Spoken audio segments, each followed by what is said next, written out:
Be Good, April 2008. This essay is derived from a talk at the 2008 Startup School. About a month after we started Y Combinator, we came up with the phrase that became our motto: make something people want. We've learned a lot since then, but if I were choosing now, that's still the one I'd pick. Another thing we tell founders is not to worry too much about the business model, at least at first. Not because making money is unimportant, but because it's so much easier than building something great. A couple weeks ago, I realized that if you put those two ideas together, you get something surprising. Make something people want. Don't worry too much about making money. What you've got is a description of a charity. When you get an unexpected result like this, it could either be a bug or a new discovery. Either businesses aren't supposed to be like charities, and we've proven by reductio ad absurdum that one or both of the principles we began with is false, or we have a new idea. I suspect it's the latter because as soon as this thought occurred to me, a whole bunch of other things fell into place. Examples. For example, Craigslist. It's not a charity, but they run it like one. And they're astoundingly successful. When you scan down the list of most popular websites, the number of employees at Craigslist looks like a misprint. Their revenues aren't as high as they could be, but most startups would be happy to trade places with them.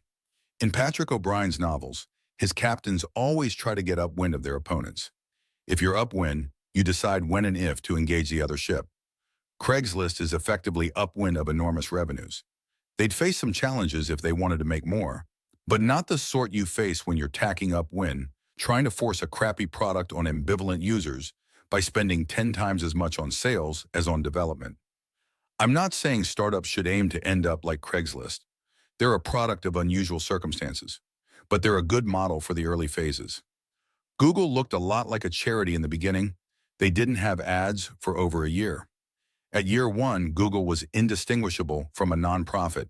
If a nonprofit or government organization had started a project to index the web, Google at year one is the limit of what they'd have produced.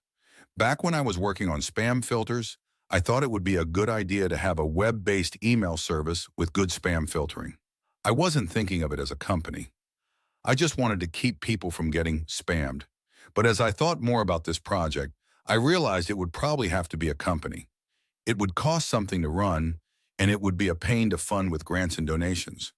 That was a surprising realization. Companies often claim to be benevolent, but it was surprising to realize there were purely benevolent projects that had to be embodied as companies to work. I didn't want to start another company, so I didn't do it. But if someone had, they'd probably be quite rich now. There was a window of about 2 years when spam was increasing rapidly, but all the big email services had terrible filters. If someone had launched a new spam-free mail service, users would have flocked to it. Notice the pattern here? From either direction, we get to the same spot. If you start from successful startups, you find they often behave like nonprofits. And if you start from ideas for nonprofits, you find they'd often make good startups. Power, how wide is this territory? Would all good nonprofits be good companies? Possibly not. What makes Google so valuable is that their users have money. If you make people with money love you, you can probably get some of it. But could you also base a successful startup on behaving like a nonprofit to people who don't have money? Could you, for example, grow a successful startup out of curing an unfashionable but deadly disease like malaria?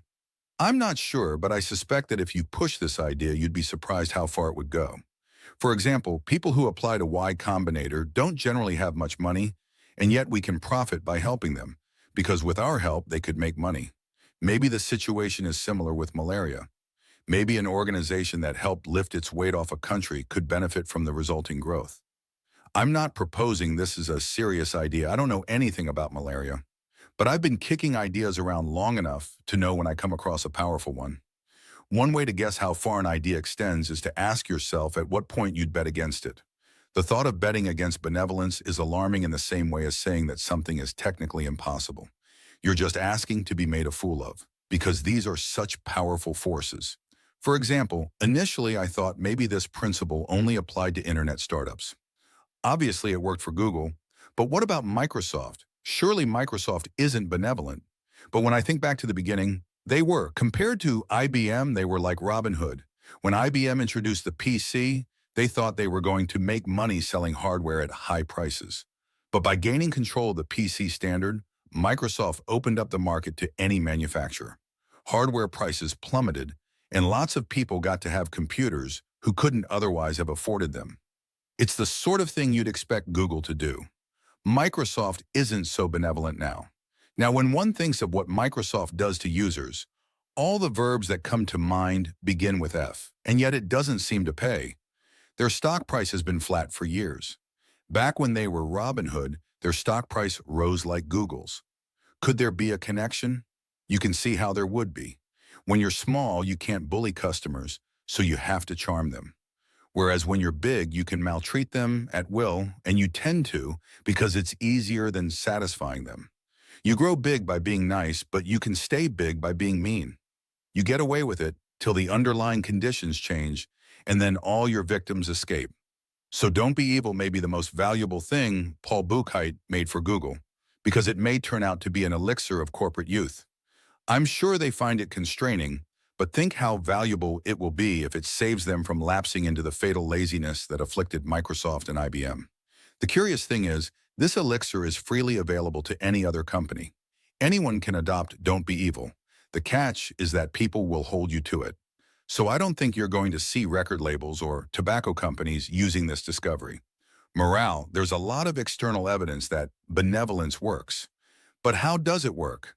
One advantage of investing in a large number of startups is that you get a lot of data about how they work. From what we've seen, being good seems to help startups in three ways. It improves their morale, it makes other people want to help them, and above all, it helps them be decisive. Morale is tremendously important to a startup. So important that morale alone is almost enough to determine success. Startups are often described as emotional roller coasters. One minute you're going to take over the world, and the next you're doomed. The problem with feeling you're doomed is not just that it makes you unhappy, but that it makes you stop working. So the downhills of the roller coaster are more of a self-fulfilling prophecy than the uphills. If feeling you're going to succeed makes you work harder, that probably improves your chances of succeeding. But if feeling you're going to fail makes you stop working, that practically guarantees you'll fail. Here's where benevolence comes in. If you feel you're really helping people, you'll keep working even when it seems like your startup is doomed. Most of us have some amount of natural benevolence. The mere fact that someone needs you makes you want to help them. So if you start the kind of startup where users come back each day, you've basically built yourself a giant Tamagotchi. You've made something you need to take care of.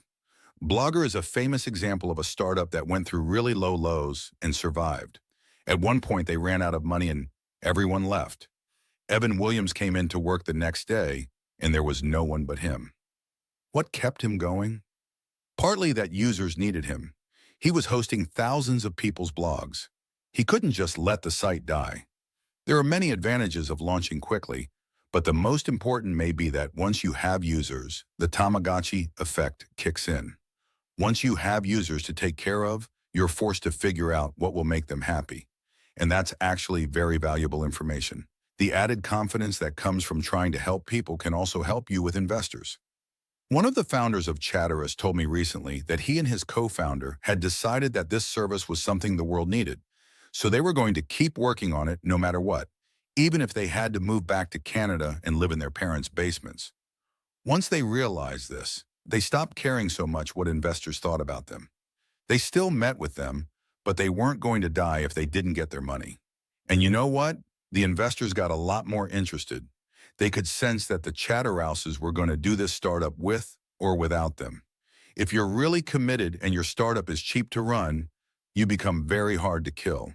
And practically all startups, even the most successful, come close to death at some point.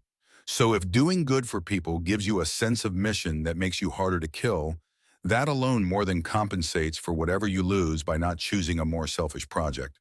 Help. Another advantage of being good is that it makes other people want to help you. This too seems to be an inborn trait in humans. One of the startups we've funded, Octopart, is currently locked in a classic battle of good versus evil. They're a search site for industrial components. A lot of people need to search for components, and before Octopart there was no good way to do it. That, it turned out, was no coincidence. Octopart built the right way to search for components. Users like it, and they've been growing rapidly. And yet for most of Octopart's life, the biggest distributor, DigiKey, has been trying to force them to take their prices off the site. Octopart is sending them customers for free, and yet DigiKey is trying to make that traffic stop. Why? Because their current business model depends on overcharging people who have incomplete information about prices. They don't want search to work. The Octoparts are the nicest guys in the world. They dropped out of the PhD program in physics at Berkeley to do this. They just wanted to fix a problem they encountered in their research. Imagine how much time you could save the world's engineers if they could do searches online. So when I hear that a big evil company is trying to stop them in order to keep search broken, it makes me really want to help them. It makes me spend more time on the Octoparts than I do with most of the other startups we've funded. It just made me spend several minutes telling you how great they are. Why? Because they're good guys and they're trying to help the world. If you're benevolent, people will rally around you. Investors, customers, other companies, and potential employees. In the long term, the most important may be the potential employees. I think everyone knows now that good hackers are much better than mediocre ones. If you can attract the best hackers to work for you, as Google has, you have a big advantage. And the very best hackers tend to be idealistic. They're not desperate for a job. They can work wherever they want. So most want to work on things that will make the world better. Compass. But the most important advantage of being good is that it acts as a compass. One of the hardest parts of doing a startup is that you have so many choices. There are just 2 or 3 of you and 1,000 things you could do. How do you decide? Here's the answer. Do whatever's best for your users. You can hold on to this like a rope in a hurricane, and it will save you if anything can. Follow it, and it will take you through everything you need to do. It's even the answer to questions that seem unrelated, like how to convince investors to give you money. If you're a good salesman, you could try to just talk them into it. But the more reliable route is to convince them through your users. If you make something users love enough to tell their friends, you grow exponentially, and that will convince any investor. Being good is a particularly useful strategy for making decisions in complex situations because it's stateless. It's like telling the truth. The trouble with lying is that you have to remember everything you've said in the past to make sure you don't contradict yourself. If you tell the truth, you don't have to remember anything, and that's a really useful property in domains where things happen fast. For example, Y Combinator has now invested in 80 startups, 57 of which are still alive. The rest have died or merged or been acquired. When you're trying to advise 57 startups, it turns out you have to have a stateless algorithm. You can't have ulterior motives when you have 57 things going on at once because you can't remember them. So our rule is just to do whatever's best for the founders. Not because we're particularly benevolent, but because it's the only algorithm that works on that scale. When you write something telling people to be good, you seem to be claiming to be good yourself. So I want to say explicitly that I am not a particularly good person. When I was a kid, I was firmly in the camp of bad. The way adults use the word good, it seemed to be synonymous with quiet. So I grew up very suspicious of it. You know how there are some people whose names come up in conversation and everyone says, "He's such a great guy"? People never say that about me. The best I get is, "He means well." I am not claiming to be good. At best, I speak good as a second language. So I'm not suggesting you be good in the usual sanctimonious way. I'm suggesting it because it works. It will work not just as a statement of values, but as a guide to strategy and even a design spec for software. Don't just not be evil. Be good. Notes. 50 years ago, it would have seemed shocking for a public company not to pay dividends. Now, many tech companies don't. The markets seem to have figured out how to value potential dividends. Maybe that isn't the last step in this evolution. Maybe markets will eventually get comfortable with potential earnings. VCs already are, and at least some of them consistently make money. I realize this sounds like the stuff one used to hear about the new economy during the bubble. Believe me, I was not drinking that Kool-Aid at the time, but I'm convinced there were some good ideas buried in bubble thinking. For example, it's okay to focus on growth instead of profits, but only if the growth is genuine. You can't be buying users, that's a pyramid scheme. But a company with rapid, genuine growth is valuable, and eventually markets learn how to value valuable things. The idea of starting a company with benevolent aims is currently undervalued because the kind of people who currently make that their explicit goal don't usually do a very good job. It's one of the standard career paths of trustafarians to start some vaguely benevolent business. The problem with most of them is that they either have a bogus political agenda or are feebly executed. The trustafarians' ancestors didn't get rich by preserving their traditional culture. Maybe people in Bolivia don't want to either. And starting an organic farm, though it's at least straightforwardly benevolent, doesn't help people on the scale that Google does. Most explicitly benevolent projects don't hold themselves sufficiently accountable. They act as if having good intentions were enough to guarantee good effects. Users dislike their new operating system so much that they're starting petitions to save the old one. And the old one was nothing special. The hackers within Microsoft must know in their hearts that if the company really cared about users, they'd just advise them to switch to OS X. Thanks to Trevor Blackwell, Paul Buchheit, Jessica Livingston, and Robert Morris for reading drafts of this.